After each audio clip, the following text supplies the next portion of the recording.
సంవత్సరాల నుంచి ఉద్యోగం చేస్తే ఎప్పుడు లైఫ్లో ఫ్యామిలీతో బయటకు వెళ్ళలేదు. కానీ ఈరోజు వెస్టేజ్ వలన నేను నా వైఫ్ ఫస్ట్ టైం మ్యారేజ్ అయిన తర్వాత ఇందాక లీడర్ చెప్తా ఉన్నాడు తిరుపతి యాదగిరి గుట్టలాగా ఈరోజు గోవాకి ఫస్ట్ టైం వెకేషన్కి వచ్చినంత హ్యాపీగా ఉంది. నేను రావడమే కాదు, ఈరోజు నేను మా బిజినెస్ ఒక 12 మందిని తీసుకురావడం జరిగింది.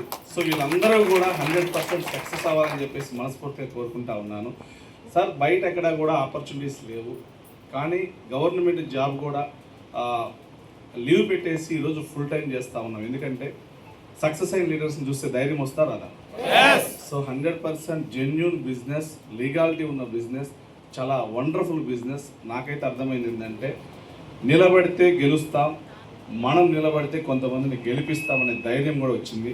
సో చాలామంది అధైర్యంగా ఎవరు వెళ్ళొద్దు. ఈ గోవాలో ఎంతైతే హ్యాపీగా ఎంతైతే ఎంజాయ్మెంట్ చేశామో అలా నెక్స్ట్ ట్రిప్ కల్లా కూడా అందరూ మినిమం ₹1,00,000 పైకి ఇన్కమ్ తీసుకోవాలని కోరుకుంటూ thank you sir, thank you very much.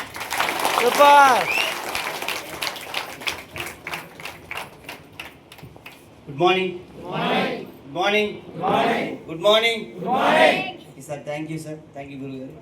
నా పేరు బ్రహ్మయ్య వేల్పుల. రవికాంత్ సార్ లాగా నేను కూడా డిప్యూటీ తహసీల్దార్ని, సేమ్ డిస్ట్రిక్ట్, సేమ్ బ్యాచ్. ఈ